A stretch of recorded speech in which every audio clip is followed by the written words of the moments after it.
आवाज आ रही है? बताइए, स्क्रीन शेयर है? जी सर। जी, वेरी गुड। और बोलते जाइएगा, जितना जल्दी बोलेंगे उतने अच्छे से क्लास चलेगी, जितना संवाद करेंगे उतने अच्छे से क्लास चलेगी। और नहीं तो मैं तो आपको रिकॉर्डिंग भी दे देता क्लास, लेकिन रिकॉर्डिंग देने का मूल नहीं होता है जो इसका लाइव का महत्व होता है। इसके महत्व को आप समझते हुए बोलते रहेंगे यहाँ, ठीक है? जी सर। हाँ, आप लोग अपना सौभाग्य समझो कि लाइव आपको कहीं यूजीसी पढ़ने मिल रहा है, वरना यूजीसी आजकल मतलब मेरे नाम कोई लाइव पढ़ नहीं सकता।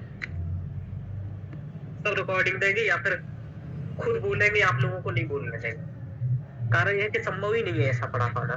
चलिए, पढ़ाएंगे तो बच्चे वो करेंगे, तो आप लोग को ये समझो कि मुझसे आप तुरंत कुछ भी पूछ सकते हो, बहुत बड़ी बात है, ठीक है? चलिए, अंजलि जी स्टार्ट करते हैं हम लोग। परिचर्चा क्या करेंगे अगले लेक्चर में कंप्लीट में 2 मिनट में वो बता देता हूँ, फिर हम क्वेश्चंस भी स्टार्ट करेंगे। क्या सीखना है क्वेश्चन से वो भी बताऊंगा। देखो, कट ऑफ वगैरह तो ठीक है, क्योंकि जिन्होंने नहीं दिया है उन्हें कट ऑफ से ज्यादा लेना देना है नहीं, फिर भी एक कट ऑफ है क्या होगी वो भी मैं बात कर लूंगा। सबसे पहले ये कि गाइड बुक कितनी यूजफुल रही है, ये बात करनी होगी, क्योंकि गाइड बुक मैंने बहुत अच्छे से पढ़ी है, ठीक है? और गाइड बुक का नोट्स भी मैं आपको देता हूँ, ठीक है? कई मामलों में जब मुझे लगता है कि ये सही है, तो 100 क्वेश्चंस में से 10 तो अपन छोड़ लेंगे पैराग्राफ का, ठीक है पूनम जी? ये पैराग्राफ वाला इसे छोड़ देंगे। पैराग्राफ के अलावा जो 90 क्वेश्चन है, तो हम लोग ये देखने का प्रयास करेंगे कि 90 में से गाइड बुक से कितने क्वेश्चन है। अनुमानतः 60 क्वेश्चंस आपको गाइड बुक से दिखेंगे। कितने दिखेंगे? सीधे तौर पर दिखेंगे। कितने दिखेंगे? 60 क्वेश्चंस। लेकिन आप ऐसा समझो, ये 60 क्वेश्चंस तब दिखेंगे, ये कठिन और सरल दोनों प्रकृति के क्वेश्चन शामिल हैं इसमें। क्या है बोलो? कठिन और सरल दोनों। तो आपको ये समझ में आएगा कि 60 में से सरल तो केवल मात्र सरल कहे या मीडियम कहे, सरल तो मात्र 30-40 दिखाई दे रहे हैं। ऐसा रहेगा। तो गाइड बुक की सबसे बड़ी समस्या क्या होती है कि वो बहुत संक्षिप्त की गई होती है, तभी तो वो गाइड बुक है। और वो संक्षिप्त समझ पाना स्वयं से थोड़ा सा कठिन होता है, इसलिए तो आप मेरे साथ आप पढ़ रहे हैं, ठीक है? तो ये हम लोग देखेंगे कि गाइड बुक से लगभग 60 रहे हैं, लेकिन स्वयं से समझ पाना बहुत कठिन होता है गाइड बुक को। कारण ये है कि केवल श्लोक लिखा है। अभी नीलम जी यही बात कह रही थी कि श्लोक लिखा है तो याद नहीं होता है। याद नहीं होगा क्यों? क्योंकि उसका हिंदी अर्थ मालूम नहीं होगा। हिंदी अर्थ मालूम नहीं होगा तो याद भी नहीं होगा, समझ ही नहीं आएगा। तो ये गाइड देखेंगे। बाकी ये 30 क्वेश्चंस जो है वो आपको सीधे तौर पर गाइड बुक से नहीं दिखेगी, कहीं और से दिखेंगे। कहां से दिखेगी? क्या होता है, व्यापक सिलेबस है आपका।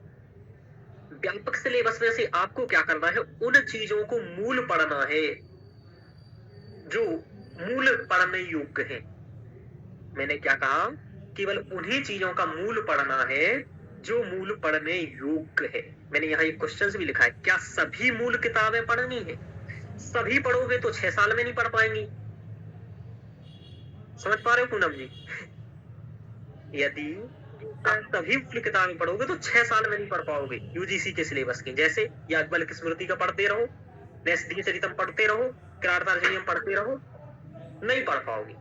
फिर क्या करेंगे? तो मूल किताबें वही पढ़नी है जिनसे, जिन क्वेश्चनों में ऐसे क्वेश्चन, जिस टॉपिक्सों से ऐसे क्वेश्चंस पूछे जाते हैं कि जहां मूल पढ़ने की जरूरत है। उतने गहराई में वो पूछे जाते हैं। जहां उतने गहराई से नहीं आते हैं उनको मूल पढ़ने की जरूरत नहीं है। नहीं होती। हाँ, जैसे कि नैषधीय चरितम है, कितने आए नैषधीय चरितम से क्वेश्चंस? मान लो एक क्वेश्चंस आ भी गया, तो क्या एक क्वेश्चंस के लिए 150 श्लोक पढ़ोगे? कभी नहीं पढ़ोगे। तो एक क्वेश्चंस के लिए 150 कभी नहीं पढ़ेंगे अपन। फिर कितने पढ़ेंगे? एक क्वेश्चंस के लिए हम ज्यादा से ज्यादा इस 150 में से जो इम्पोर्टेंट होंगे वो 30 श्लोक पढ़ेंगे, तब नहीं पढ़ेंगे। तो ऐसा यानी कि मूल किताबें वही पढ़नी है जहां से क्वेश्चंस आती हैं। सभी मूल किताबें पढ़ोगे तो आप कभी भी नहीं निकाल पाओगे। यही है स्मार्ट स्टडी। आपको स्मार्ट वर्क करना पड़ेगा। आज के समय में हार्ड वर्क सब कर रहे हैं, ठीक है, हार्ड सब करेंगे, आपको स्मार्ट के साथ मेहनत करनी है। चलिए आगे देखते हैं। तो क्या मैंने कहा कि क्या सभी मूल किताबें पढ़ना है? नहीं, कुछ कुछ पढ़नी है। ये कैसे पता चलेगा कि कौन सी पढ़नी है? ये आपको अभी क्वेश्चंस बता देंगे कि ये मूल किताब पढ़नी है। क्वेश्चंस बताएगा कि कितनी गहराई से क्वेश्चन आ रहा है तो पढ़ना है। अब जहां सामान्य ही आ रहा है वहां क्या पढ़ने की जरूरत है? जैसे जैसे जैसे वैदिक वाग्मय मैंने आपको पढ़ाया, सामान्य तरीके से पढ़ाया, कोई मैंने अथर्ववेद या ऋग्वेद को उठा करके नहीं पढ़ा है। जी सर। ठीक है, अब उसी फर्स्ट यूनिट के क्वेश्चंस आपके सभी कवर हो जाएंगे जो मैं आपको दिखाऊंगा। तो इसका मतलब ये है कि मूल जहां जरूरत पड़ेगी वहां पढ़ना है। ऐसा नहीं कि ऋग्वेद उठा करके पढ़ने लगेंगी या यजुर्वेद पढ़ने लगेंगी। और यदि 5 से 7 क्वेश्चंस ऐसे दिखते हैं जो बहुत डीप हैं, तो उन्हें आप प्रणाम करेंगे और आगे बढ़ जाएंगे, क्योंकि वो इसलिए आए हैं कि आप 5-7 देख करके ही भटक जाएं, और ऐसा नहीं करेंगे। 5-7 क्वेश्चंस जो आ रहे हैं उनको प्रणाम करेंगे, तुक्का मारेंगे और आगे बढ़ जाएंगे। ये ध्यान रखना है। चलिए, ऐसे क्वेश्चंस भी मैं आपको यहाँ बताऊंगा आज जो भटकाने के लिए दिए गए, और ऐसे क्वेश्चंस बताऊंगा कि जो क्या है। आगे देखते हैं। मैं आपको केवल आंसर बताने नहीं आया हूँ यहाँ, मैं आपको ये समझाने आया हूँ कि क्वेश्चंस का पैटर्न क्या होगा। क्या बताने वाला हूँ? पैटर्न क्या है, मतलब क्वेश्चंस कैसे पूछे जा रहे हैं और कैसे सरल चीजों को कठिन बनाने का प्रयास किया जा रहा है, क्योंकि कंपटीशन बढ़ रहा है, सीटें कम है। सरकार अपना पैसा देना किसी को नहीं चाहती है, केवल लेना चाहती है। इसलिए सरकार से पैसा लेना पड़ेगा तो उसको बहुत मेहनत से मिलेगा वो जीआरएफ नेट। ध्यान रखना। तो ये बात समझ में आया कि क्या सभी मूल किताबें पढ़नी है? नहीं पढ़ना है, वही पढ़नी है जहां से क्वेश्चंस आते हैं। मूल किताबें पढ़ना जरूरी है, आवश्यक है। जैसे कि आपका जैसे महाभाष्य लगा है, उसमें जितना पार्ट लगा है वो पढ़ लेंगे। वाक्यपदियम का जो जो पार्ट लगा है वो पढ़ लेंगे। याज्ञवल्क्य स्मृति का जितना पार्ट लगा है वो पढ़ लेंगे। यानी कि समग्र नहीं पढ़ना है। ऐसा नहीं कर रहा है कि पुराण लगा है तो 18 पुराण पढ़ लेंगे, नहीं भाई। ये देखो पुराणों से क्वेश्चंस कैसे आते हैं, पिछले 5 साल में क्वेश्चंस कैसे आए हैं पुराण से, रामायण से पिछले 5 साल में क्वेश्चंस कैसे आए हैं। ऐसा नहीं वाल्मीकि रामायण का क्लास पढ़ने लगेंगे। चलिए आगे चलते हैं। तो गाइड बुक कितनी यूजफुल रही है? यूजफुल है गाइड बुक, लेकिन ऐसा है कि गाइड बुक के दम पर केवल बहुत मेहनत करने पर गाइड बुक के दम पर केवल नेट होगा, और ये आपको आज समझ में आ जाएगा। कितने सरल और कितने कठिन क्वेश्चंस। तो सरल क्वेश्चन और कठिन क्वेश्चन अभी आपको प्रत्येक क्वेश्चन के साथ बताते जाऊंगा। ये सरल है, ये कठिन है, कठोर कितना रहेगा ये भी लास्ट में चर्चा कर लेंगे, ठीक है। आगे देखते हैं। अब हम लोगों को क्या करना है, एक एक क्वेश्चन को समझना है, उसकी प्रकृति समझना है। अगले जितना भी हम बैच पढ़ाएंगे तो पूनम जी, ज्योति जी, वही एग्जाम्पल दूंगा जो इसमें आए। बताऊंगा देखो इस टॉपिक से ये क्वेश्चन आया था। जैसे अभी तक मैं देता हूँ कि 18 जून को ये आया था, 30 अगस्त को यह आया था। अब कहूंगा 27 जनवरी को यह आया था। देखो ये लिखा है 27 जनवरी 2025 लिखा है। जी सर लिखा है। मैं डेट सहित बताऊंगा कि इस तारीख को ये आया था, और आप तीनों पेपर अपने पास रख लेंगे। पीडीएफ ना लिख करके तो कम से कम पीडीएफ फॉर्म में रख लेंगे, हार्ड कॉपी ना निकाल के। तो मैं तीनों की पीडीएफ आपको भेज दूंगा। चलिए आगे चलते हैं। पहला क्वेश्चन यहाँ है, 51 नंबर का ये क्वेश्चन दिख रहा है आपको। ये पीडीएफ मेरा नहीं है, किसी और विद्यार्थी का मैंने लेकर के आपको दे दिया है। आगे देखते हैं।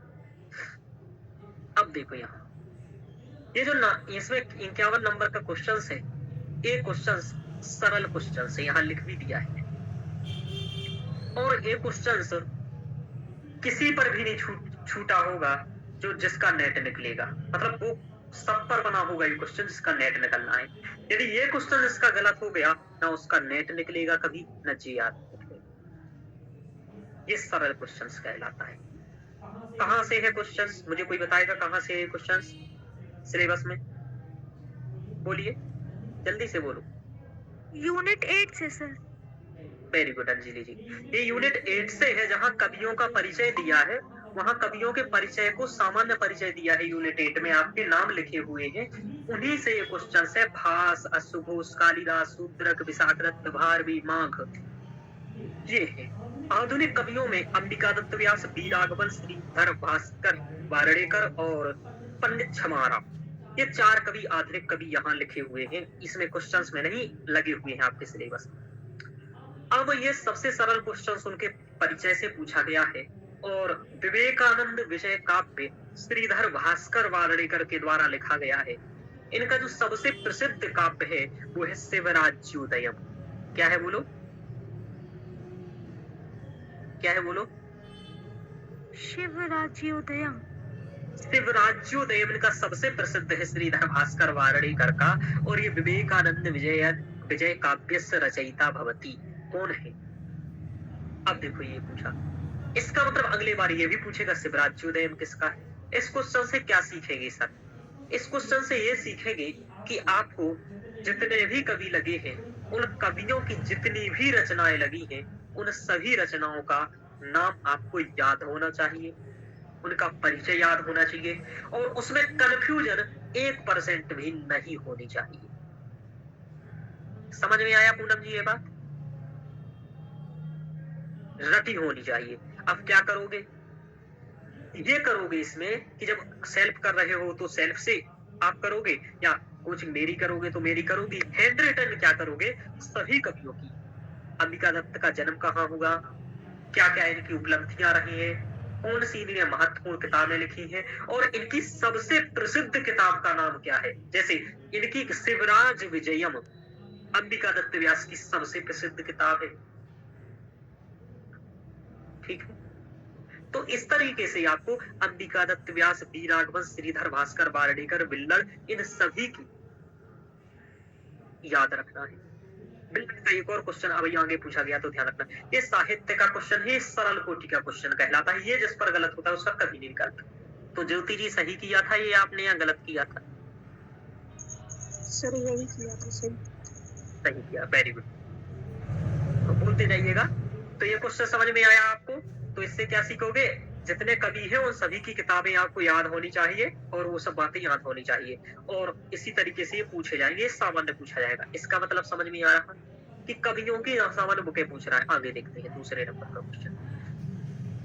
ये क्वेश्चन कभी किसी ने देखा है, ये लिखा है, सांख्य अभिमत विपर्य भेदानाम क्रमम चिनुत। तो विपर्य पढ़े हैं कभी किसी ने? कहां से है क्वेश्चन से? बोलो पूनम जी। सांख्यकारिका सर जी। सांकारिका। सांख्यकारिका। शंकर। आपने को दर्शन मैंने पढ़ाया, उस यूनिट में ये आपने पढ़ा है?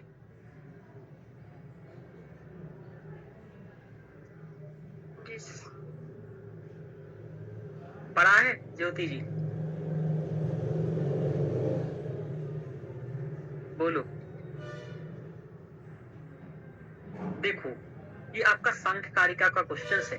आपकी सांख्यकारिका जो मैंने पढ़ाई है उसमें आप देखिएगा नोट्स में, मैं तो ये बता देता यदि वैसा होता तो साथ में ही रखा हूँ सब कुछ, लेकिन फिर भी आपको बता दूं। सांख्यकारिका में आपका लगा हुआ है प्रत्यय सर्ग।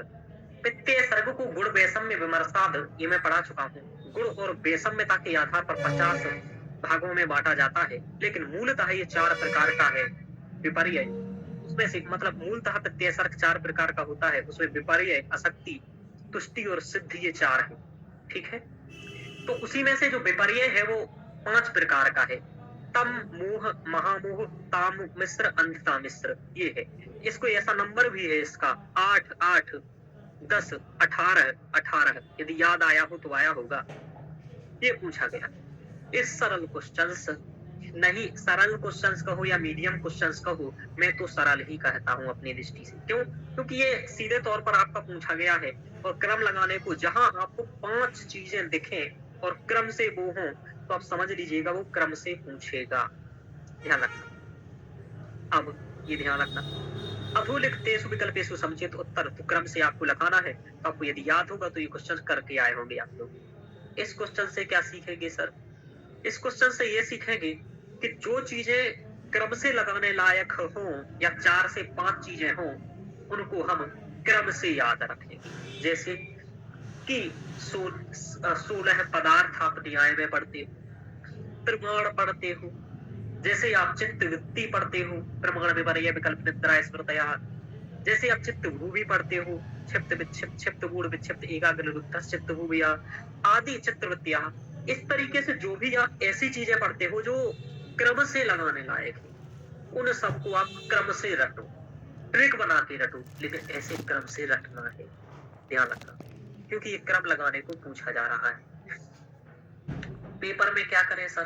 पेपर में ऐसे क्वेश्चन बहुत अच्छे होते हैं, तप मोह महामोह, जैसे आप देखो तम मोह महामोह, तो आप शुरू में यही देख लो कि DEA कहाँ है क्रम से, तो DEA होकर के तुरंत लगा दोगे ये सब। चलिए आगे देखते हैं हम लोग।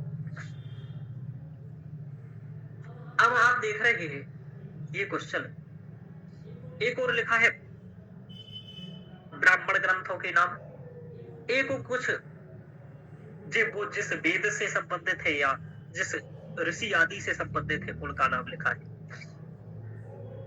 अब यहाँ पर आपको कुछ सरल होंगे कुछ कठिन, तो ऐसे क्वेश्चनों को जब आप पेपर में देखा करो तो सबसे पहले ये देखा करो कि आप 100% कन्फर्म किस पर है, या 100% सही पता होना चाहिए आपको या 100% गलत पता होना चाहिए। लेकिन ध्यान रखना, ऐसा नहीं कि आप गलत चीज को 100% सही मान लें, पूरा क्वेश्चन खराब हो जाएगा कभी। जैसे यहाँ पर सीधा साधा सबको मालूम होगा कि जो ये सतपथ ब्राह्मण है ये यजुर्वेद से संबंधित है। कितने लोगों को ये बात पता है, ज्ञात है? बोलो।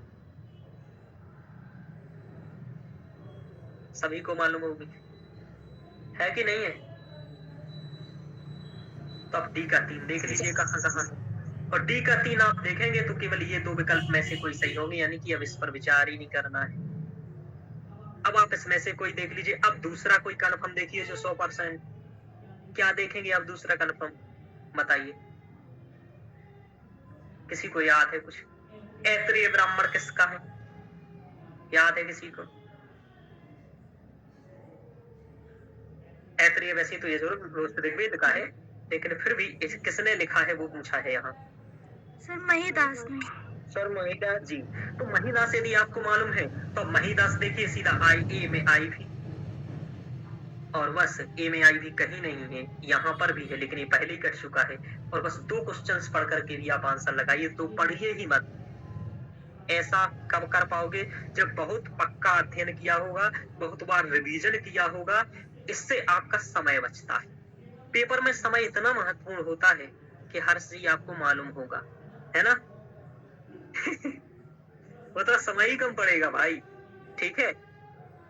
सर बहुत महत्व का होता है समय। तो ये चीजें आपको पेपर कैसे क्वेश्चंस देखते अटेम्प्ट करना है, इसमें रिवीजन जितना ज्यादा आप लोग करके जाओगे वो सबसे ज्यादा काम ये करेगा कि आप कंफर्म होगे 100% गलत है या फिर 100% सही है। ऐसे 40 क्वेश्चंस आते हैं जिसको आप केवल 10 सेकंड में से 20 सेकंड में कर सकते हो, और 40 क्वेश्चंस ऐसे आते हैं जिसमें प्रत्येक क्वेश्चन में 2 मिनट भी लग जाएगा। ध्यान रखना संस्कृत में। और जिसका 2 मिनट इसमें लगता है और 1 मिनट इसमें लगता है, जो जिसमें 10-20 सेकंड लगना चाहिए, उसका पेपर सही नहीं जाता है, बिगड़ जाता है। तो इतना प्रैक्टिस करना है कि देखते ही पता चल जाए कि ये आंसर है 40 क्वेश्चंस का। इतना रिवीजन करके जाना है बेसिक्स का, जो बेसिक सिलेबस है आपका। ये सबसे पहली गलती करते हैं जो नहीं निकलते हैं। जैसे आपको बताऊं, मैंने फर्स्ट पेपर बिल्कुल भी नहीं पढ़ा था, इस बार रिवीजन नहीं किया, ठीक है? फिर क्या हुआ? 25 क्वेश्चन सही हुए। 1 मिनट रुकिएगा, 1 मिनट के बाद।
क्या हुआ? आप जा रही है? पूछ रहे थे आप लोग कुछ? ज्योति जी, जी सर। क्या आप पूछ रहे थे? मैं कहाँ चला गया? कुछ नहीं सर, सॉरी। कोई बात नहीं, सॉरी का क्या है, चलिए आगे चलते हैं। सुन रहे हो आप लोग? अंजलि जी, पूनम जी, 1 मिनट, थोड़ा सा जी काम सर। आ गया था इसलिए चला गया। हाँ, इसलिए काम आ गया था। आराम से करेंगे, कोई भागने की जरूरत नहीं है। मतलब आराम से करूंगा, एक थोड़ा सा काम आ गया था। चलिए देखो आगे।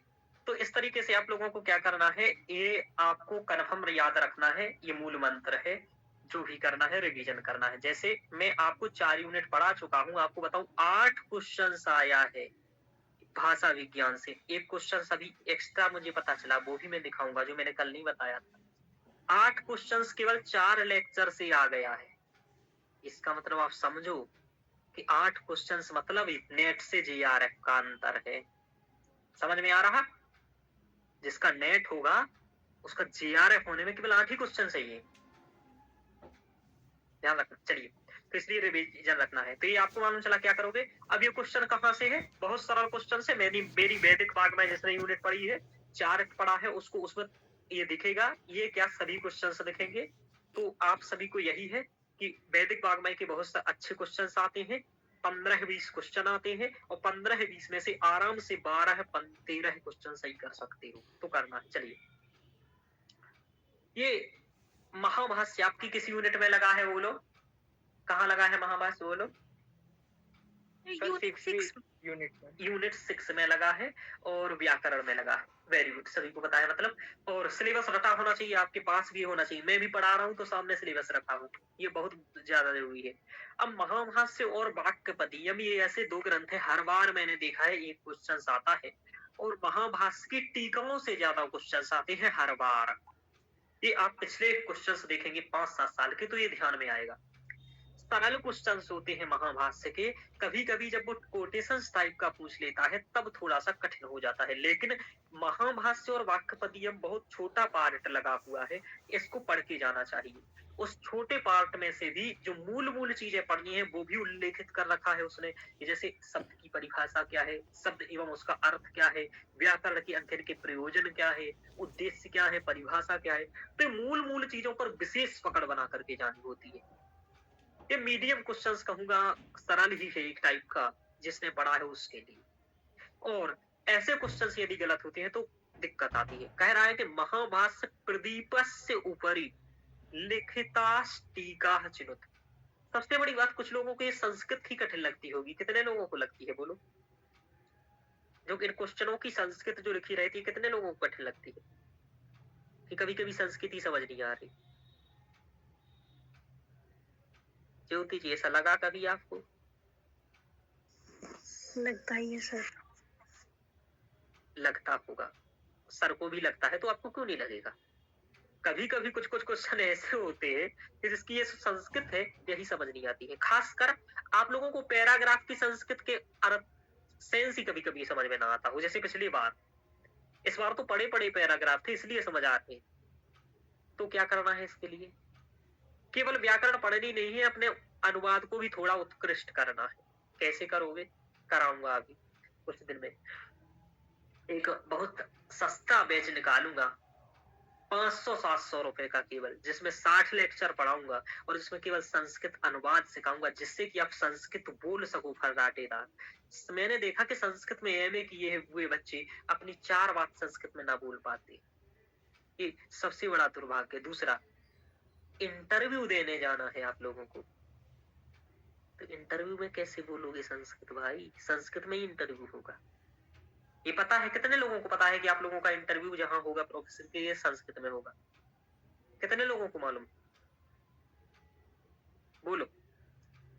पूनम जी मालूम है ना? ज्योति जी, अंजलि जी? जी सर। अब जब आपको और पूछेगा क्या वो आपसे? जो आपने ये साहित्य पढ़ा, दर्शन पढ़ा, वैदिक साहित्य पढ़ा, यही पूछेगा। तो इसको आपको संस्कृत में प्रेजेंट करना होगा। कैसे करोगे? नहीं करोगे। इसका मतलब जो जितने बच्चे जाएंगे उनमें से 80% बच्चे इंटरव्यू में फेल हो जाएंगे। फिर कहोगे भैया पैसा चलता है। पैसा तो चलता ही है, उसके साथ ज्ञान भी चलता है, दोनों चीजें चलती है। ठीक है, भारत में, क्योंकि कंपटीशन बढ़ गया है। तो ज्ञान प्लस पैसा दोनों चलता है, और ज्ञान बहुत अच्छा होगा तो हो सकता है आपका पैसा ना चले कहीं। ठीक है, बड़ी बड़ी यूनिवर्सिटियों में पैसा भी नहीं चलता है कभी कभी। ठीक है, जहाँ कुछ यूनिवर्सिटी ऐसी होती। तो ये ध्यान रखना कि संस्कृत बोलना आना चाहिए और इन क्वेश्चन को समझना चाहिए। एतासु महाभाष्य प्रदीपस्योपरि लिखताष्टीका चिनुत, ये तो ये और सी है उसका उत्तर। उद्योत है और ये उद्योतन है, ये टीकाएं हैं, ध्यान रखिएगा। अब आपको क्या करना है, महाभाष्य की टीकाएं पढ़नी है। अब आप क्या करेंगे मैं बताता हूँ। मैं आपको क्या करूंगा, अभी यूनिट 1 में जितने ग्रंथ हैं और जितनी टीका है उनका, किताबों का नाम लिख करके उनकी कवियों का नाम लिख करके दूंगा। सेकंड यूनिट आपकी है जो वैदिक वाग्मय की, उसका भी यही करूंगा। यानी कि 10 यूनिटों में जो महत्वपूर्ण किताबें हैं और जो टीकाएं हैं, ये 10 यूनिटों का नोट्स की एक अलग बनाना है 4 पेज का, जिसमें 10 यूनिट की किताबें और टीकाओं के नाम लिखिए।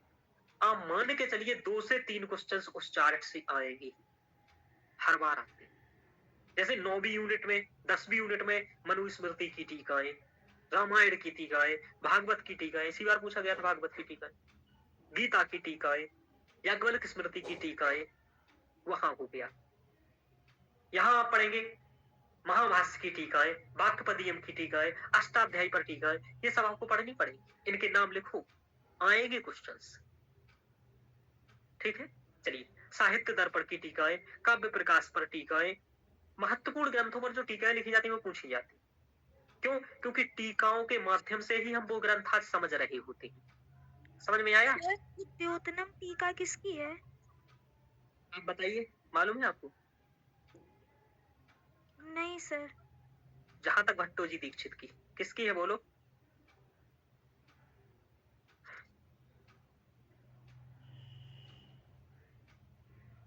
बोलो।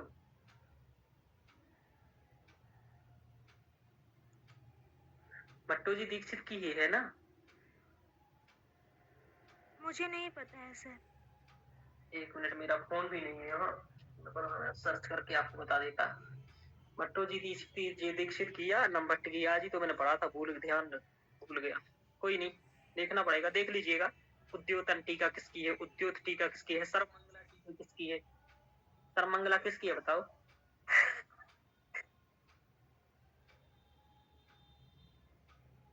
एक एक टीकाएं आपको याद रखनी पड़ेंगी। ठीक है, आगे चलते हैं। तो इससे क्या सीखे हो? इस तरीके से आपको क्वेश्चंस आएंगे, मीडियम क्वेश्चंस रहेंगे, लेकिन तैयार पहले से करना पड़ेगा। सभी की 10 यूनिटों की टीका याद कर लीजिएगा, हर बार क्वेश्चंस आता है। आगे देखो, ये बहुत सामान्य क्वेश्चंस नहीं है, व्याकरण का क्वेश्चन है। धातु रूप आपके लिए लगे हुए हैं, 10 गण का नाम लिखा हुआ है, वहां से पूछा है। आपको 10 लकारों में से यहाँ 5 लकार से भी काम नहीं चलेगा, 10 लकार याद होने चाहिए, तभी आपकी ये होंगी।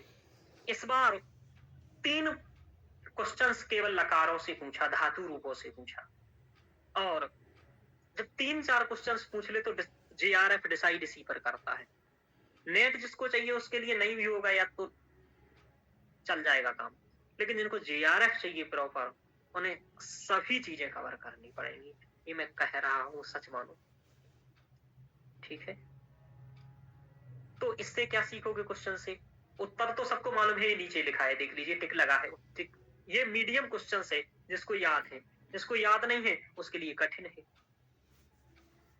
ये याद करनी पड़ेगी। दूसरा, ऐसे क्वेश्चनों में समय लगता है 2 मिनट, 1 मिनट, 2 मिनट।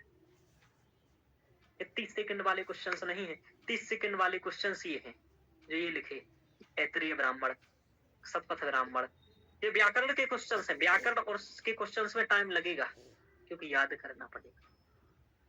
तो धातु रूप भी याद करने हैं, और धातु रूप याद करना है तो अनुवाद भी सीखना है, यानी कि उसी से तो अनुवाद सीखोगे। अनुवाद सीखने के लिए क्या चाहिए? शब्द रूप, धातु रूप, और उनका व्याकरण थोड़ा सा बनाने के लिए कैसे वाक्य बनाने हैं, कैसे अनुप्रयोग करना है उनका।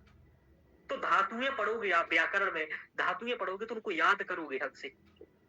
मतलब इस JRF के सिलेबस को केवल इस दृष्टि से मत देखो कि JRF निकालोगे। आप लोगों को संस्कृत में जॉब चाहिए भाई, और बच्चों का भविष्य बनाना है। तो आपको खुद ज्ञान नहीं होगा तो क्या भविष्य बनाओगे? इसका मतलब बच्चों को धोखा दोगे। इसके लिए आपको ये है कि मेहनत करना है और ये सब याद करना है चीजें, और याद करोगे तभी उन्हें सिखा पाओगे। जैसे मैं ही हूं, मैं भी आपके जैसा स्टूडेंट हूं, आपकी एज का हूं, लेकिन पढ़ाने लगा हूं। क्यों? मेहनत किया। आप लोग भी मेहनत करो, 1-2 साल में आप सरकारी टीचर बन जाओगे और पढ़ाओगे अच्छे से। तो धातु रूप थोड़ा सा याद करना पड़ेगा। जब आपको धातु रूप केवल एक भी धातु यदि 10 लकारों में याद हो गया, ये आत्मनेपद है, तो आत्मनेपद याद करना पड़ेगा, परस्मई पद करना पड़ेगा। आत्मनेपद परस्मई पद क्या होता है ये भी बात समझा दूंगा जब धातु पढ़ाऊंगा। तो दोनों के यदि 10-10 लकार याद करने पड़ेंगे, एक भी धातु यदि याद है तो भी आप ऐसे क्वेश्चन सही कर पाएंगे 10 लकारों में। उससे आप अंदाजा लगा पाएंगे क्या सही है क्या गलत, ठीक है। तो इसका मतलब ये कि धातु रूपों से क्वेश्चंस पूछा गया है, और ऐसे धातु रूप पूछ करके थोड़ा सा पिछले बार की अपेक्षा क्वेश्चंस कठिन बना दिया गया है। पिछले बार क्या पूछा था, यदि आपको याद हो, हर्ष जी है, हर्ष जी आप यहाँ उपस्थित हो? पिछले बार क्या पूछा था गया था कि भू एद अद अस हु दिव सुई तुद, इनको क्रम से लगाइए। केवल प्रकरणों को क्रम से लगाने पूछा था, सरल क्वेश्चन हो गया। लेकिन इस बार उन्हीं प्रकरणों की धातुओं के लकार पूछ ली, कठिन हो गया क्वेश्चन। समझ में आ रहा? ध्यान रखना, आगे चलते। तो ये कठिन स्तर का क्वेश्चन है, मीडियम का भी लगेगा जिनको याद होगा। और देखो, मीडियम और कठिन निर्भर करता है आपको ज्ञान कैसा है, ये भी ध्यान रखिएगा। चलिए, तो व्याकरण भी पढ़ना है, धातु रूप याद करने हैं, ये दिमाग में बसा लीजिए एकदम। आगे देखो, ये दर्शन का क्वेश्चन है। इसको क्वेश्चंस मैंने भी दर्शन पढ़ाया, लेकिन ये क्वेश्चंस आपको नहीं पढ़ाया। मुझे भी ये मिला ही नहीं टॉपिक्स, मतलब सामान्य तरीके से। लेकिन ये सब चीजें तो हम लोगों ने पढ़ी थी कि नित्य, नैमित्तिक और ये सभी चीजें, जब वहां 6 प्रकार के कर्मों को पढ़ा था।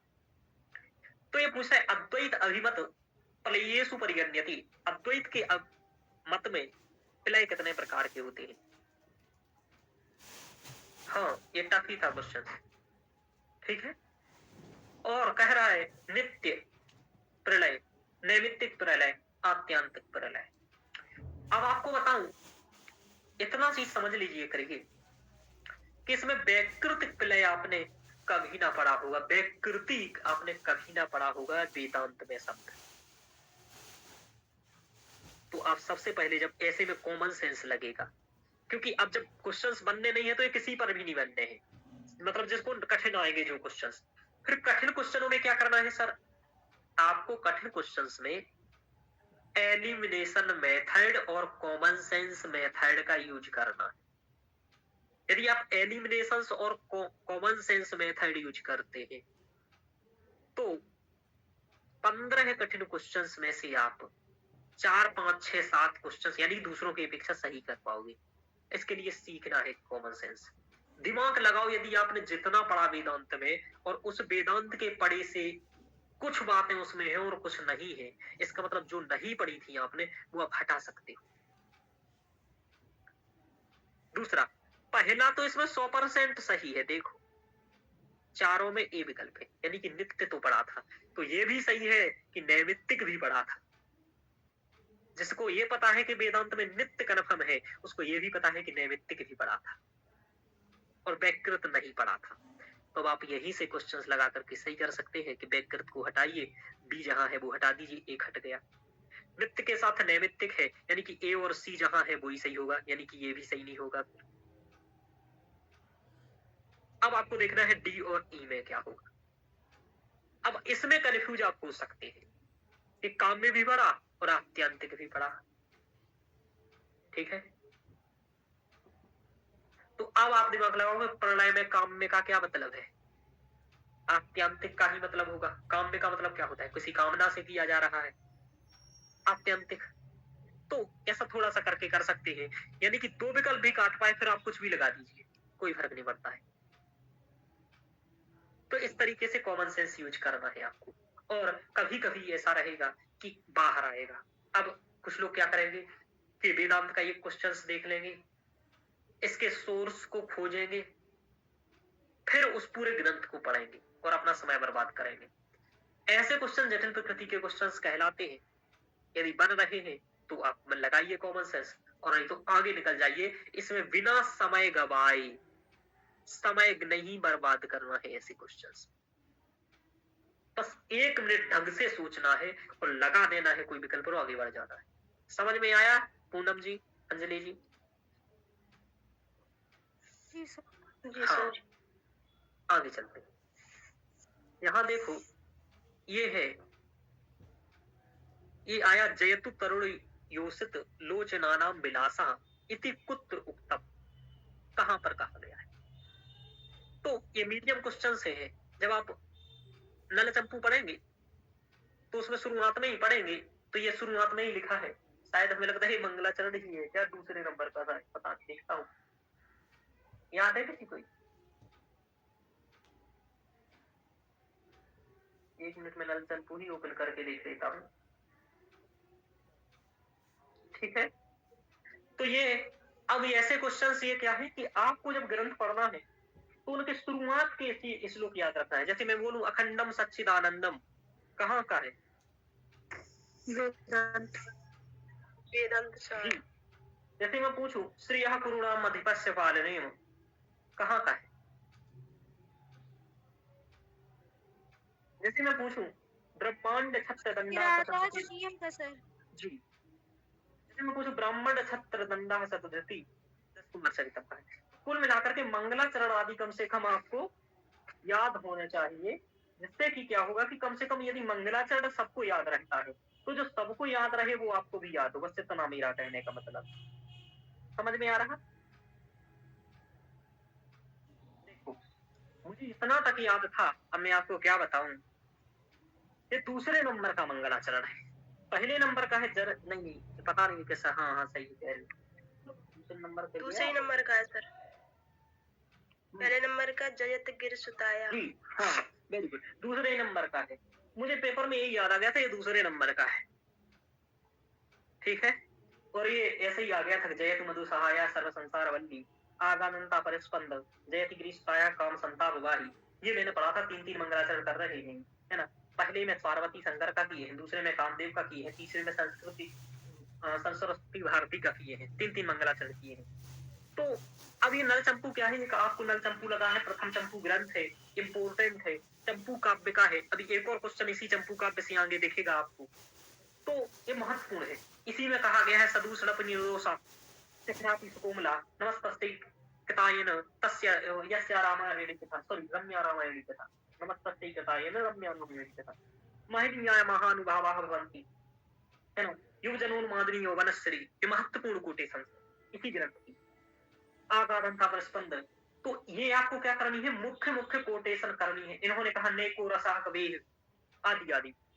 इन्होंने सुभंग श्लेष का वर्णन किया, 7 अच्छावस हैं आदि आदि। मूल सामान्य बातें पता होनी चाहिए, महत्वपूर्ण कोटेशन मालूम होना चाहिए, कथा मालूम होना चाहिए। इतना मालूम होगा तो ये क्वेश्चन बन जाएगा। और मंगलाचरण मालूम होना चाहिए, यानी कि ग्रंथ के थोड़े थोड़े श्लोक, महत्वपूर्ण कोटेशंस पर थोड़ी सी नजर रखनी है। समझ में आ रहा? क्योंकि ये सब पर बनेगा, आप पर गलत नहीं होना चाहिए। मतलब मेरा मतलब समझ गए आप, कि जो सब पर बने वो आप पर, यानी कि तो इसको मीडियम ही कहेंगे अपन, ज्यादा कठिन नहीं कहेंगे, क्योंकि ग्रंथ के अंदर से नहीं है। यूनिट 8 का है। नल चंपू से पूछा गया है। चंपू काव्य एकमात्र काव्य है जो सबसे पहले आया, त्रिवक्त विक्रम भट्ट द्वारा लिखा गया। इंपोर्टेंट है। चलिए अब देखो, ये पूछा आलय विज्ञान प्रवाहु भवति। अब जिसने ये पढ़ा होगा मेरे से दर्शक, उसने ये भी पढ़ा होगा कि मैंने विज्ञानवाद पढ़ाया था। किसको याद है? मैंने अनात्मवाद पढ़ाया था। वहां कहा था पंच संगातों का विज्ञान प्रवाह रूप ही आत्मा है। पंच संगातों का विज्ञान प्रवाह रूप ही आत्मा है, और ये मैंने विज्ञानवाद में पढ़ाया था। यदि इतना याद रख लेते, और वेदना रूप, वेदना और संस्कार, ये सब मैंने कहा पढ़ाए थे? दुख के कारणों में पढ़ाए थे। अविद्या संस्कार विज्ञानम नाम रूप सलायतन स्तरसम वेदना तृष्णा उपादानम भव जाति जरा मरणम, ये 12 कारण पढ़ाए थे। तो यहाँ विज्ञान स्कंध है, इसका उत्तर था। ये आलय विज्ञान से कहा जाता है। चित्तमालय विज्ञानम चित्तम आलय विज्ञानम, मनोयंत्र मंत्रमात्मकम गृहणाति विषयान एन, येन यानी कि जिसके माध्यम से विषयों को ग्रहण किया जाता है, विज्ञान भी तदुच्यते, उसे विज्ञान कहते हैं। ठीक है, विज्ञानवाद किसका है बोलो?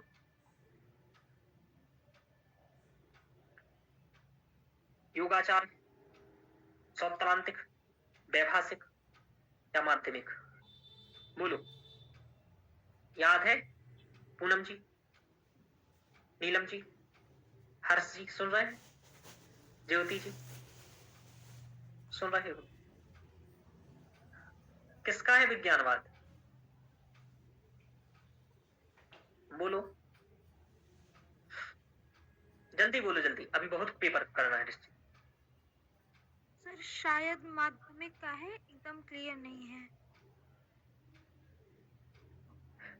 योगाचार का है। माध्यमिक का शून्यवाद है, योगाचार का विज्ञानवाद है, सौत्रांतिक का बाह्यार्थ अनुमेयवाद है, वैभाषिक का बाह्यार्थ प्रत्यक्षवाद है।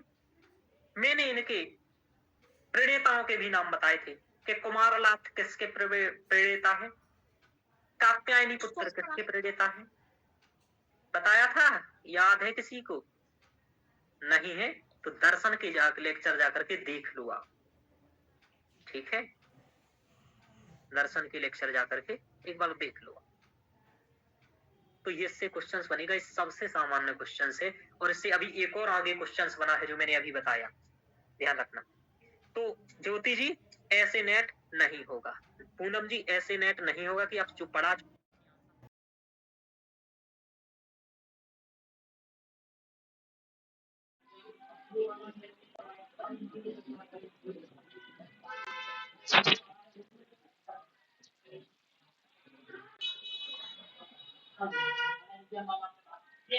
मीडियम क्वेश्चंस कहलाएगा, कोई कठिन क्वेश्चंस नहीं कहलाएगा, क्योंकि आपको पढ़ना पड़ेगा। आपको लगा है सर्वदर्शन संग्रह का जैन और बौद्ध मत, ठीक है?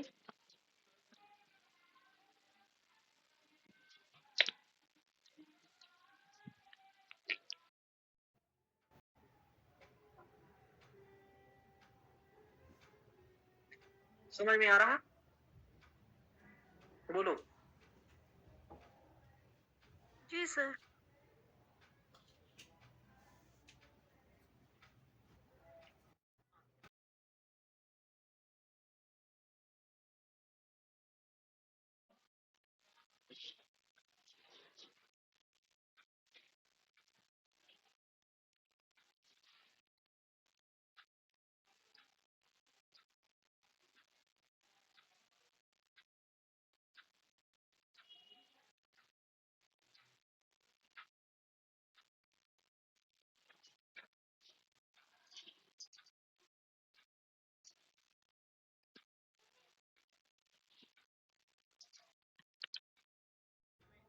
तो उनको पेपर निकाल के खुशी दो थोड़ी सी, ठीक है?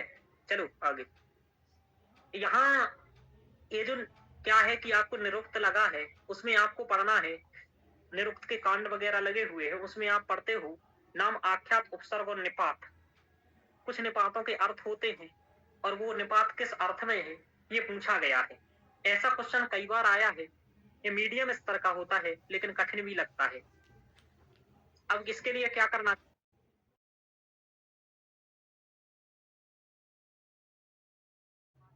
आपको मालूम हो जाएंगे तो आप लगा पाओगे। ठीक है, वो श्लोक मैं आपको निरुक्त पढ़ाते समय लिखा दूंगा, वहां आप ये याद कर लेना।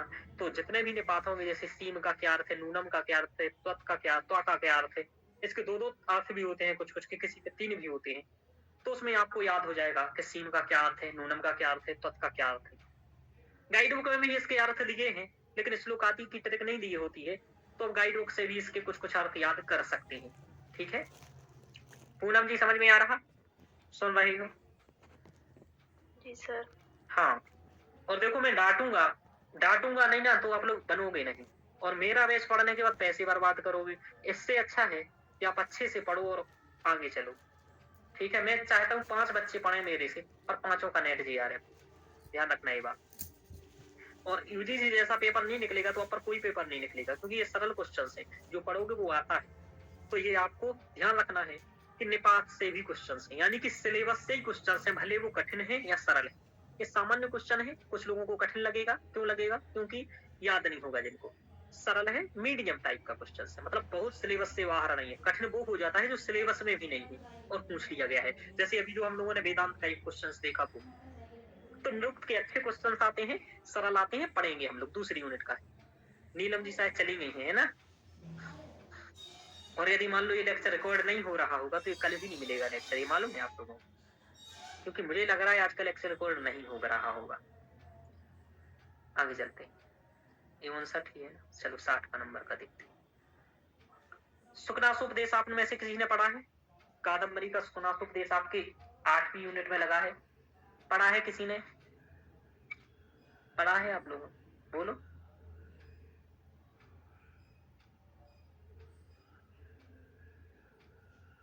अरे भाई नहीं पढ़ा है तो ना बोल दो। सर शब्दशः नहीं पढ़ा है। अच्छा, ज्योति जी नहीं पढ़ा है तो तुरंत बोल दिया करो नहीं पढ़ा है। आगे चलते हैं। इसमें क्या है, जब शुरुआत में ही पढ़ोगे तो वो वही बताते हैं, गर्भे स्वरत्वम, अभिनव यौवनत्वम, अप्रतिम रूपत्वम, अमानुष सत्यत्वम। ये जिसके पास हो वो बर्बाद होता है। कुल मिलाकर के कि कहते हैं कि कोई व्यक्ति को जैसे बिगड़ जाते हो ना आप लोग, मतलब आप लोग नहीं बिगड़ते हो, आप तो अच्छे बच्चे हो, पढ़ रहे हो। कुछ बच्चे बिगड़ जाते हैं, आप लोग पढ़ रहे हो जो वो बिगड़े नहीं है, इसका मतलब उनको 2 ही 3 चीजें बिगाड़ सकती हैं। यदि तो आपके गर्भ से ऐश्वर्य हुआ आपके पास, ऐश्वर्य का मतलब होता है पैसा। जैसे नेताओं के बच्चे नहीं पढ़ते, मास्टर का बेटा नहीं पढ़ता है, क्यों? क्योंकि गर्भ से ऐश्वर्य है उनके पास, उन्हें कमी ही नहीं है। पढ़ता तो वो है जिनको रोज गाली पड़ती है, जिनको समाज ताने देता है, जिसको समस्याएं होती, वो पढ़ता है। तो जिसके पास गर्भेश्वरत्व है वो खराब, वो क्या करेगा? वो नहीं पड़ेगा। अमानुष शक्तित्व है, मानुष शक्तित्व यानी मनुष्य के समान शक्तियां, और अमानुष शक्तित्व यानी मनुष्य से ज्यादा शक्तियां। किसके पास होती है मनुष्य से ज्यादा शक्तियां? जैसे नेताओं के पास बहुत सारी पावर होते हैं, अधिकारी होते हैं उनके पास पावर होते हैं। तो जिस शक्ति होती है व्यक्ति की, तो वो हो सकता है दुरुपयोग भी कर जाए और बिगड़ जाए। ठीक है, जैसे आपके पास यदि कानून, आप अधिकारी हैं तो आप कानून भी तोड़ सकते हैं। तो अमानुष शक्तित्व आपको बिगाड़ सकता है। अप्रतिम रूपत्व, ज्यादा सुंदर है। ठीक है, सीता जी ज्यादा सुंदर थी इसलिए रावण, है ना। और जिनके पास, मतलब इसका मतलब ये कहते हैं कि यदि एक भी चीज आपको बिगाड़ सकती है, यदि गर्भेश्वरत्वम है तो वो भी बिगाड़ने के लिए आपको पर्याप्त है। अमानुष शक्ति है वो भी बिगाड़ने के लिए पर्याप्त है।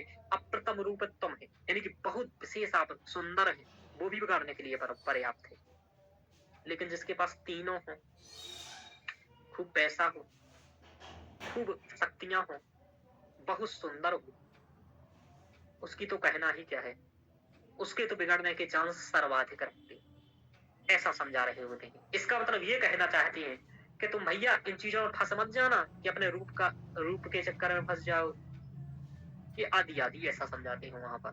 तो सुखनासोपदेश का है, मैं कल ही आप सभी को संपूर्ण सुखनासोपदेश के लेक्चर दे दूंगा और रोज एक एक लेक्चर पढ़ना स्टार्ट कर दीजिएगा।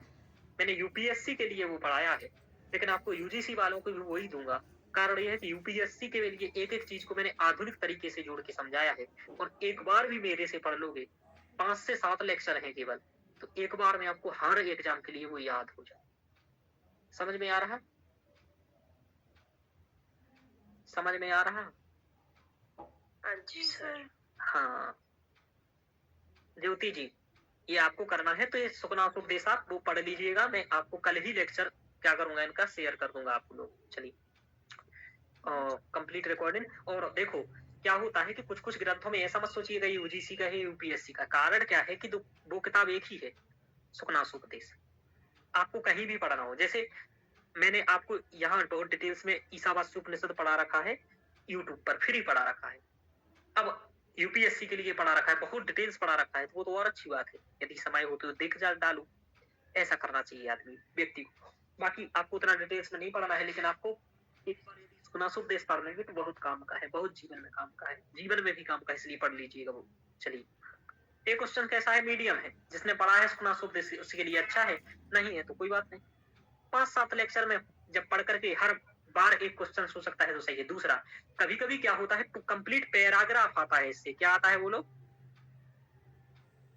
पैराग्राफ। Complete paragraph. और पैराग्राफ जब आता है तो बहुत जल्दी आपको क्या मिलते हैं, क्वेश्चन सही हो जाते हैं। इसलिए पढ़ना है ये आपको। जिन जिन टॉपिक्सों से पैराग्राफ आता है वो टॉपिक्स बहुत अच्छे से पढ़ने हैं, जिससे कि वो 10 क्वेश्चन आप पर तुरंत हो जाए। जैसे कि इस बार जो पेपर रखूंगा वो दोनों ही टॉपिक्स मुझे बहुत अच्छे से आते थे, तो जल्दी से ही हो गया था पेपर। ऐसा होता है, इसलिए ये पढ़ लेना है। चलिए, अब क्या, ये नया पैटर्न है, नवीन तरीका है पूछने का। इससे पहले ऐसे क्वेश्चंस बहुत कम पूछे गए हैं। इससे सीखो कि पैटर्न नया भी थोड़ा ऐसा बन सकता है। उसने क्या किया कि वेदांग पूछा। वेदांग 6 हैं, उन वेदांगों में पाणिनि शिक्षा का ये क्वेश्चन है। पाणिनि शिक्षा जो कि हम लोगों को कल आज ही पढ़नी है, मतलब आज क्या कल की क्लास में हम लोगों को पढ़नी है। 1 या 2 क्लास में ये पाणिनि शिक्षा कंप्लीट हो जाएगी, एक ही क्लास में जहां तक हो जाएगी 2.5 से 3 घंटे की में। उसमें ये दिया है कि मुख किसे कहा जाता है, तो मुखम व्याकरणम। श्रुत किसे कहा जाता है, पाद किसे कहा जाता है, हस्त किसे कहा जाता है। इन्हें क्रम से ऊपर दे दिया और यहाँ कह दिया कि इनको क्रम से लगाइए। मतलब आपको क्या करना है, मुख किसका है, व्याकरण का, यानी कि ई सबसे पहले नंबर पर होगा। तो देख लीजिए, ई सबसे पहले नंबर पर सब में है, यानी कि पहले में नहीं है तो पहला कट कर दो। फिर दूसरा पढ़ो, स्रोत किसमें, ऐसा भी पढ़ सकते हो। सबसे लास्ट में चक्षु वाला देखना है, चक्षु किसमें है बोलो, चक्षु किसका है बोलो, ज्योतिष है ना, ज्योतिष तो का। ये सबसे लास्ट में होगा, यानी कि ये वाला नहीं होगा। अब आपको ये ट्रिक है कि एक आगे वाला करो, एक अब बीच वाला कर लो, तीसरे नंबर वाला, 1 2 और 3। तीसरे नंबर में पाद लिखा हुआ है। पाद का मतलब क्या होता है बोलो, क्या है, छंदः पादौ तो वेदस्य, यानी कि बी होना चाहिए तीसरे नंबर पर जो सही होगा। तो किसमें है, तीसरे में बी, इसमें है। तो बस 3 ही पढ़ करके हो गया, 5 पढ़ने की जरूरत ही नहीं है। समझ में आ रहा? ये समय बताने का तरीका होता है जब आपको बहुत अच्छे से याद हो। एक आगे का कर लो, एक पीछे का कर लो, एक बीच का कर लो। कभी कभी आगे पीछे का ही करने में उत्तर सही हो जाता है। ठीक है, ये इसके लिए आपको बहुत अच्छा रिवीजन होना चाहिए, वो करना है। तो ये बहुत सामान्य क्वेश्चन है। नया तरीका ऐसा ही है कि ऊपर लिख दिया उसने क्रम से और नीचे आपसे पूछ रहा है, तो आपको यहाँ देख करके, यहाँ विकल्प देख करके डायरेक्ट करना है। समझ में आया ये? अंजलि जी आगे चला जाए। सरल क्वेश्चन है जी सर। सभी और ये रिपीटेड क्वेश्चन है, पहले कई बार पूछे गए हैं बीत के अंग। इनके ये कौन सा किसका उच्चारण स्थान कह रहा हूँ, मतलब कौन सा किसका अंग है और वो किसके लिए क्या कहा गया है पाणिनि शिक्षा में। तो ये पाणिनि की शिक्षा का सबसे प्रसिद्ध क्वेश्चन है जो बार बार पूछा जाता है। अब देखो, यास्केन उद्धृतेषु द्वादशसु निरुक्तकारेषु भवन्ति। जब आप यास्क के निरुक्त को यहाँ पढ़ेंगे तो वहां ये लिखा है कि पहले भी उनसे कई विद्वान हुए हैं और वो उनका नाम भी लिखते हैं। ठीक है, और 12 है वो लोग। तो अगले बार यही पूछ लेगा कि यास्क ने कितने लोगों का नाम लिखा है। तो आपको ये ध्यान रखना 12 का है ना पूनम जी। जी सर। और ये भविष्य में क्वेश्चन पूछा जा सकता है, तो ये ध्यान रखना है कि कौन कौन से। इसका उत्तर तो ये है कि काथक्य, गालवः, स्थौलाष्ठवी ये है। लेकिन अब 12 के नाम आपको याद हो जाना चाहिए, ये भविष्य के लिए आपको याद रखना है। और जब पढ़ोगे या तो भी याद रखना। ये नाम सीधे तौर पर गाइड बुक में दिए हैं। यदि आपको अभी देखना है तो आप क्या करिएगा, पेपर के बाद अभी निरुक्त गाइड बुक खोल करके उसमें देख लीजिएगा, सबके नाम लिखे हैं क्रम से 12 की। ठीक है, उसमें ये तीनों का नाम मिल जाएगा आपको गाइड बुक में। ये क्वेश्चंस अभी तक जितने क्वेश्चंस किए हैं उसमें से 1 से 2 क्वेश्चंस केवल गाइड बुक में नहीं है, एक क्वेश्चन केवल 1 या 2 क्वेश्चंस, बाकी सभी क्वेश्चंस गाइड बुक में। चलिए आगे देखो, यहाँ पर क्या है, ये पूछा गया है अभिलेख और गुप्तकालीन लिपि। आपकी 9वीं 10वीं यूनिट में लिपि और अभिलेख लगे हैं। जी सर। ठीक है, उसमें शारदा, ब्राह्मी, मागधी, अर्धमागधी ये लिखी है। अब सबको पता है कि ब्राह्मी लिपि चल रही थी और शारदा लिपि की जो उत्पत्ति हुई वो 9वीं शताब्दी में पहला इसका साक्ष्य मिलता है। मागधी, अर्धमागधी ये सब है नहीं, ब्राह्मी चलती है। आप सब पढ़ेंगे पुष्पकेशम द्वितीय का अभिलेख किसमें है। ठीक है, मासखेड़ा अभिलेख किसमें है। तो हाँ, ब्राह्मी सरल क्वेश्चन है, बहुत सरल क्वेश्चन है। जिस पर ये गलत होगा उसका पेपर नहीं निकलेगा, ये ध्यान रखिएगा। ठीक है, आगे चलते हैं।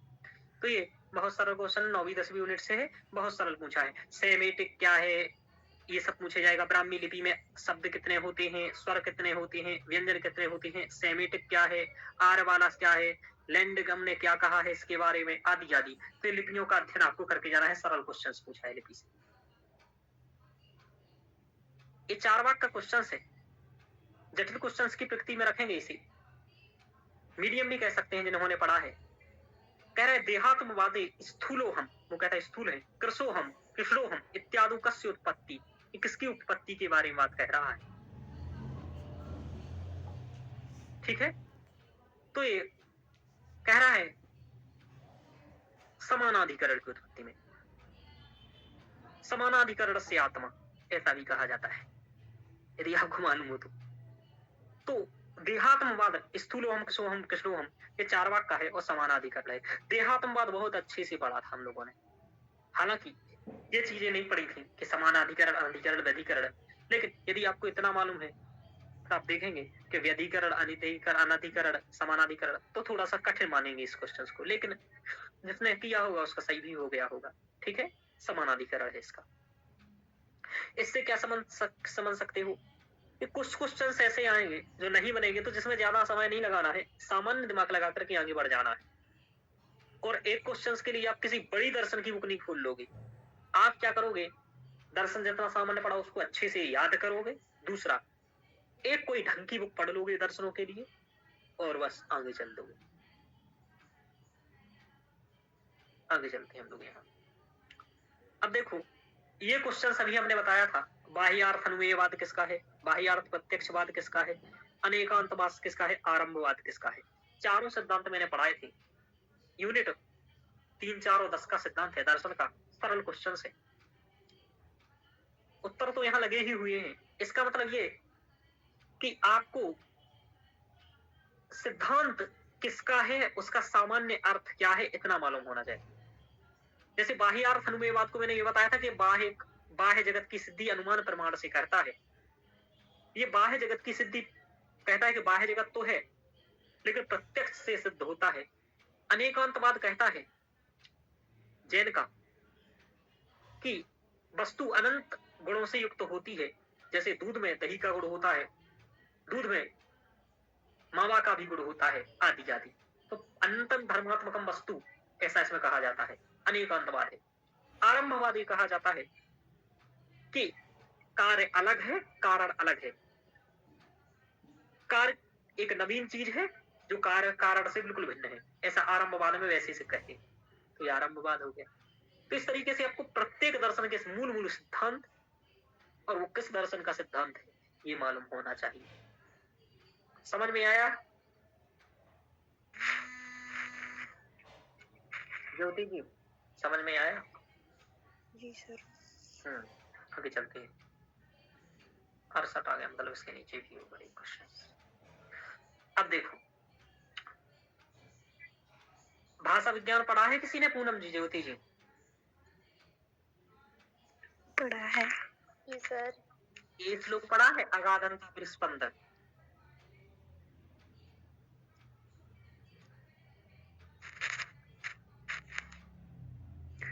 कहाँ का है?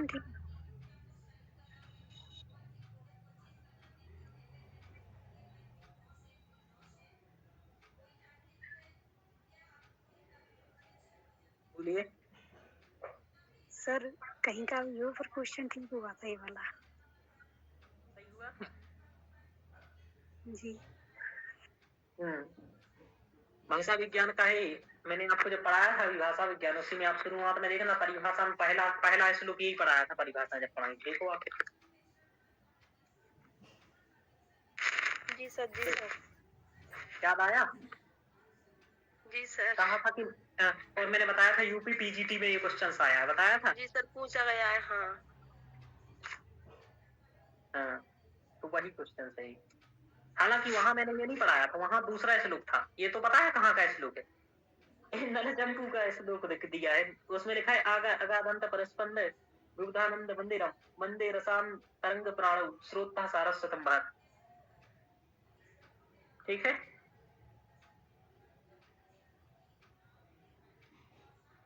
ये ध्यान रख।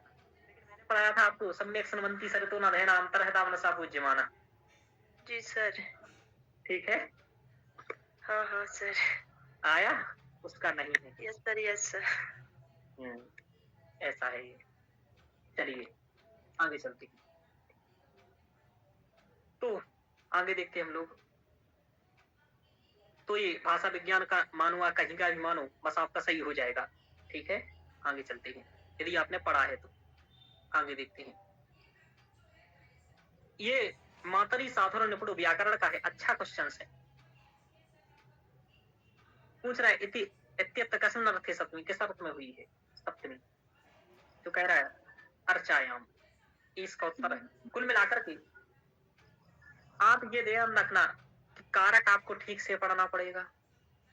ध्यान रखना, कारक ठीक से पढ़ना है। थोड़ा सा धातुएं याद करनी है जो क्वेश्चंस देख रहे हो आप। संधि ठीक ठाक पढ़नी है। स्त्री प्रत्यय के तो बहुत सरल है, एक ही बार में काम हो जाएगा। तो कुछ शब्द रूप कम ही पूछे जाते हैं, लेकिन कठिन शब्द रूप भी पढ़ने हैं।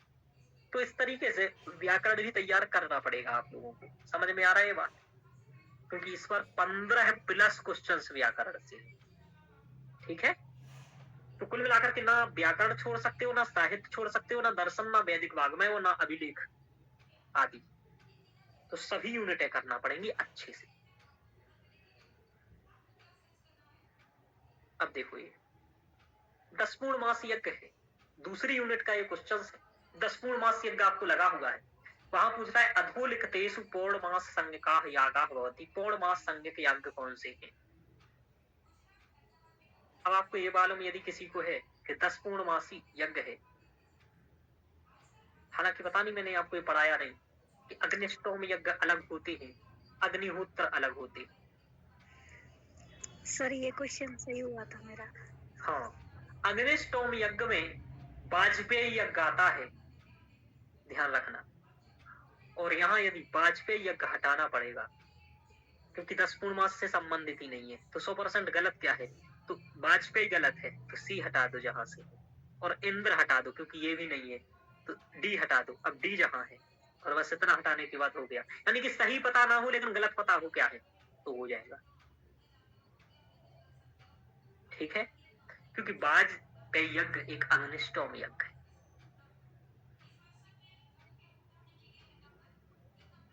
ध्यान रखना, अग्निहोत्र अग्निष्टोम 10 पूर्णमा से 3 लगे हुए हैं आपको। तो अग्निष्टोम एक सोम याग है, वाजपेयी याग एक सोम याग है। सॉरी, मैं सोम याग कह रहा हूँ, सोम याग है। तो यहाँ सोम यागों की तो बात ही नहीं हो रही है, यहाँ तो अग्नि हो, यहाँ तो इस 10 पूर्णमास की बात हो रही है, यानी कि वाजपेयी तो होगा ही नहीं। तो ऐसा भी दिमाग लगाना है कि क्या गलत है, क्योंकि 5 विकल्प दे रहा है और 3 यदि सही है तो 2 गलत भी तो उस पर पता कर सकते हो, और यदि पढ़ा होगा तो। इस तरीके से ये करके इसका उत्तर ए बी ई है, ए बी और ई।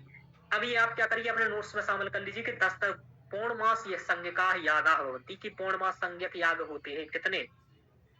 ये 3 लिखे हैं यहाँ, इन तीनों का नाम लिख लीजिए नोट्स में, शामिल कर लीजिए। और यज्ञ आदि को पढ़ना है बहुत अच्छे से, क्योंकि नाम उल्लेखित किया है ना, तो बहुत डिटेल से पढ़ना पड़ेगा चीज। सामान्य क्वेश्चन से लगभग पर सही होगा।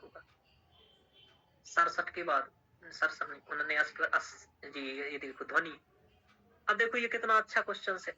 हाँ बताइए क्यों पूनम जी, पढ़ा है आपने? जी सर। और आपको इससे ये विश्वास होगा, इसलिए मैंने आप लोगों को करवा रहा हूँ कि आप लोगों ने जो पिछले 4 ही क्लास पढ़े उसी के देखो कि 5-7 क्वेश्चन आपके सही हो रहे हैं। इसका मतलब आप सर पर विश्वास कर सकते हो, वो चीजें रख सकते हो। ध्वनि परिवर्तन मुख्यानि कार्याणि कति कितने हैं बोलो? तो आभ्यंतर उबा है। आपको बताऊं ध्वनि परिवर्तन के कारणों से पूनम जी 3 क्वेश्चन आए हैं इस बार। एक आभ्यंतर से भी है, एक बाह्य से भी। 3 क्वेश्चन आए हैं। एक तो ये क्वेश्चन, 2 और हैं आगे जो देखेंगे आप। तो कितना सरल क्वेश्चन है, एक जिस पर गलत होगा उसका नहीं बनेगा।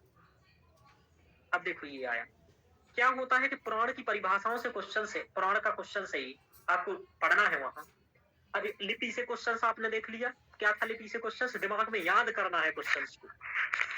ये था लिपि से क्वेश्चन की गुप्त काल में कौन सी लिपि थी? तो ब्राह्मी थी। रट लीजिए। ये कह रहा है समाप्त पुराहि एतत् प्राणम तेन तत् स्मृतम। 21 पुराण का वचन है। कुल मिलाकर के मैं बात बताऊं 8 से 10 पुराणों में 7-8 को परिभाषाएं दी गई हैं पुराणों की, कि इस पुराण में प्राण की परिभाषा ये बताई गई है, वायु पुराण में ये बताई गई है, ब्रह्म पुराण में ये बताई गई है। तो पुराणों की परिभाषाएं 8 से 10 जो है वो रट लेती है कि ये परिभाषा है। जैसे एक बार पूछा गया पुराणम भवतीति पुराणम किसमें कहा गया है, ये पहले ही पूछा जा चुका है। यदि उस पहले वाले क्वेश्चन से ये बात आप सीख लेते कि आगे भी ऐसी को पूछा जा सकता है, तो आप पहले से ही याद कर चुके होते। अभी कई लोगों को कठिन भी लगा होगा, सरल भी लगा होगा जिसको आता होगा। मैंने यहाँ यूनिट भी डाल रखी है कि कौन सा क्वेश्चन किस यूनिट से कहां से है, तो वो भी आपको मालूम चल जाए। चलिए, तो ब्रह्मांड पुराण इसका है। अब ये नोट्स में शामिल कर लीजिए, अपने सिलेबस के ऊपर ही लिख लीजिए कि ब्रह्मांड पुराण में प्राण की परिभाषा ये है कि यस्मात् पुरा है भूत एतत् प्राणम तेन तत् स्मृतम। बस इतना ध्यान रख लीजिए। अब कंप्लीट याद ना रखो, लेकिन ये बीच वाला शब्द 3-4 बार देख लोगे तो आपको याद हो जाएगा। ठीक है। अब कंप्लीट भले याद मत रखो, ब्रह्मांड एतत् इतना बस याद रख लो तो भी याद हो जाएगा। मत रखो ये सब याद, क्या ही करना है, जो सबसे अलग है वो रख लो। तो इस तरीके से थोड़ा भी याद रखोगे तो आपको याद आ जाएगा। चलिए आगे देखते हैं।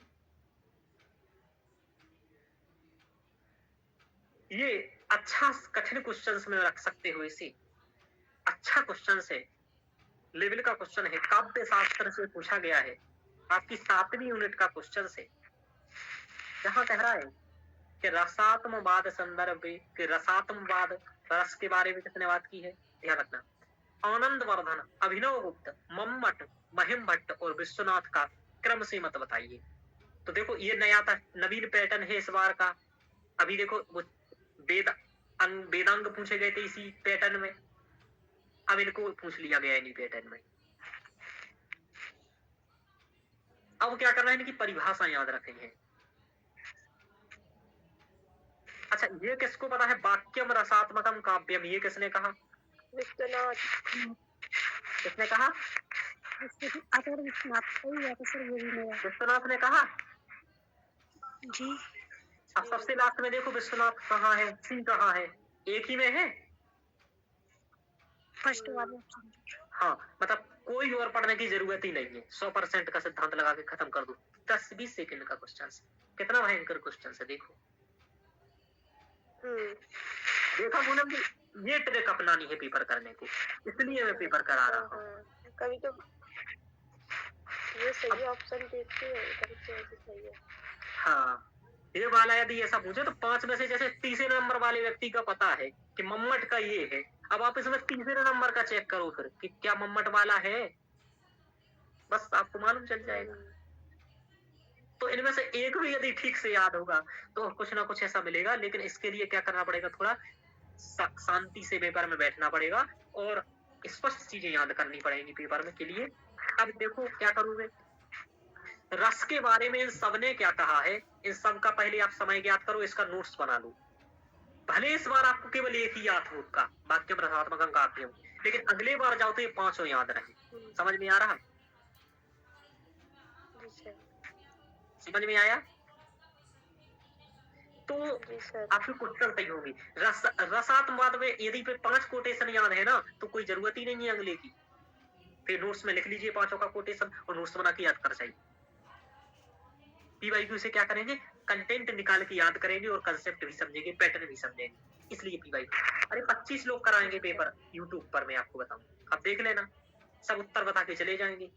हाँ सर, समझ में आ रहा? अभी उत्तर तो यूजीसी नहीं बता दिया, बच्चा खुद ही देख लेगा। तो यही चीजें सीखनी है आपको। तो क्वेश्चंस कैसे करेंगे, तो 100% सही का सिद्धांत याद रखो, 100% गलत का सिद्धांत याद रखो, कि या तो 100% गलत खोज लो उसमें से या 100% सही खोज लो, ऐसा से। लेकिन इसको बहुत अच्छे से शांति से करना होता है, वरना क्वेश्चंस गलत भी होते हैं इस पैटर्न में। लेकिन ये पैटर्न यूज क्यों करना पड़ता है, क्योंकि लेंदी पेपर करना यदि टाइम से करना है तो यही करना पड़ेगा। आप सभी नहीं पढ़ सकते हो पेपर में, सब पढ़ने में 2 मिनट लग जाएगा। समझ में आ रहा? हाँ, याद रखो, कम से कम 2 चेक कर लो, बस आगे चलते हैं। अब ये समझ में आ गया कैसा क्या करना है, तो इस तरीके से ये सबका लिख लेना, नोट्स बना लेना। इस वीडियो को बाद में देख लेना एक बार, यदि नोट्स बनाना हो तो नोट्स बना लेना प्रत्येक आंसर के। मूलतः मैं आप लोगों के लिए क्लास करा रहा हूँ पूनम जी, आपकी क्लास ऑफ करके इतना वर्क मैंने आपको पहले से लिख के क्यों लाया हूँ, क्योंकि पहले से लिख के इसलिए लाया हूँ, मैंने इस पर के पेपर पर 3 घंटे काम किया है आज, समझ में आया? सर अच्छा है, इससे ये बढ़िया है। हाँ, और ऐसे ही मैं आपको 5 से 7 साल के कराने वाला, तो आप ये मान के चलो पूनम जी 20 से 25 क्वेश्चंस केवल 7 साल के क्वेश्चंस में से रिपीट होते, और पैटर्न समझ में आता है। चलिए, कह रहा है योगांग में से नियम के अंतर्गत है। योगांग सबने पढ़े हैं, मैंने पढ़ाया भी है, पढ़ाया कि नहीं पढ़ाया? ये तो सीधे तौर पर पढ़ाया, ठीक है सर। हाँ, यम नियमासन प्राणायाम प्रत्याहार धारणा ध्यान समाधि अष्टावंगानी, फिर पढ़ा ये यम क्या है नियम क्या है। अब देखो यहाँ क्या किया कि कुछ यम दे दिया, कुछ नियम दे दिया, दोनों के 5 विकल्प कर दिया। अब या तो अब सबसे पहले यम याद कर लो या नियम याद कर लो। अब इसमें ये देखो कि नियम में से परिगणित, योगांग में से नियम में से कौन परिगणित किए गए, तो शौच शौच संतोष तप ईश्वर प्राणिधान, ये 3 है। अब देखो अहिंसा सत्य अस्तेय ब्रह्मचर्य और परिग्रह, तो अहिंसा और सत्य देख रहे हो आप, अहिंसा सत्य अस्तेय ब्रह्मचर्य और परिग्रह, क्या करोगे सत्य को कट कर दो और अस्तेय को कट कर दो जहां जहां है, ठीक है, तो ए और ई कट कर दो, तो ए इसमें है, ई इसमें है, ई इसमें है, उत्तर आ गया। अब ये 3 पढ़ो मत पढ़ो समझ में आ रहा है? यानी कि या तो आपको नियम याद हो या फिर यम याद हो। चलिए बढ़िया, ये बहुत अच्छा ट्रिक है आपने बताया।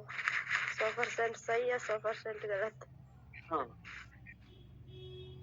इसी समय बचता है, बहुत समय बचता है, बहुत समय बचता है, इसलिए पेपर में फर्स्ट पेपर में आपके सर ने 80 मिनट दिया और बिना पढ़े 25 क्वेश्चंस किए। हर बार मेरे 28, 29, 30, 25 यही क्वेश्चंस आते हैं, तो बिना पढ़े कभी ना पढ़ता हूँ मैं। हालांकि एक बार पढ़ा है पहले चीजें कुछ कुछ, रिवीजन कभी ना करता, कारण ये मुझे पता है 25-30 क्वेश्चन आना सही हो जाने, पढ़ लूंगा तो 35 हो जाएंगे, 40 हो जाएंगे, क्या करूंगा लेकिन।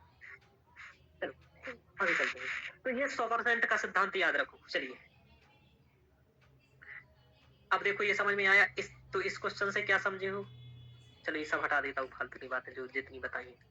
ऐसा ही पेपर आपको एक एक पेपर विश्लेषण करना चाहिए, 3-4 घंटे भले लगे आपको, सर को 3 घंटे लग गए आज दिन में केवल यही करते करते कि कौन सा क्वेश्चन क्या आया, कैसे समझना है, क्या उससे सीखना है, और मतलब अगली बार आप लोगों को कैसे नंबर ज्यादा है, यही एक ट्रिक। चलिए एक 74 हुआ था, 73 के बाद 74, देखो तन धातु है, लुंग लकार का रूप पूछा है, मैंने कहा धातु वो लकार से इस बार आया है, जिसको याद है उसको मीडियम लगेगा, जिसको याद नहीं है उसको जटिल लगेगा, यानी कठिन लगेगा।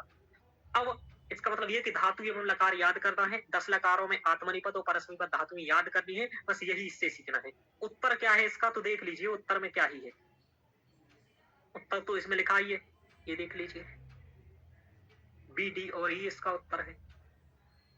तो क्वेश्चन से क्या सीखोगे ये समझो, क्वेश्चन क्या पूछ रहा है ये देखो। अब ये कठिन क्वेश्चन है, क्यों है, क्योंकि सब पर नहीं बनेगा, इसका मतलब जिसको 10 लकार में धातु याद होगी उस पर बनेगा, उसका JRF होगा। अब धातु के 3 क्वेश्चंस पूछ लिए हैं, तो 3 सीधे गलत हो जाएंगे। मैं आपको बताऊं 10 क्वेश्चंस केवल डिसाइड करेंगे नेट से JRF होगा या नहीं होगा। जब नेट के लिए पढ़ रहे हो तो JRF के लिए पढ़ो, समझ में आ रहा है पूनम जी? 70 के बाद 75 नंबर का क्वेश्चन देखो, बहुत सरल है, रामायण का क्वेश्चन है। हाँ सर, एक बार में हो गया था। हो गया था ज्योति जी? तो 4 विकल्प पढ़े थे, केवल 1 विकल्प पढ़ा था? सर केवल 2 क्या? 2 पढ़े थे मैं, सुंदरकांड वाला मतलब, और ये जटायु वाला। हाँ, अब बताओ इसमें ए का आई भी है तो पढ़ना ही क्या जरूरत है, इसमें चारों ही में है वो तो पढ़ेंगे ही नहीं हम ये वाला।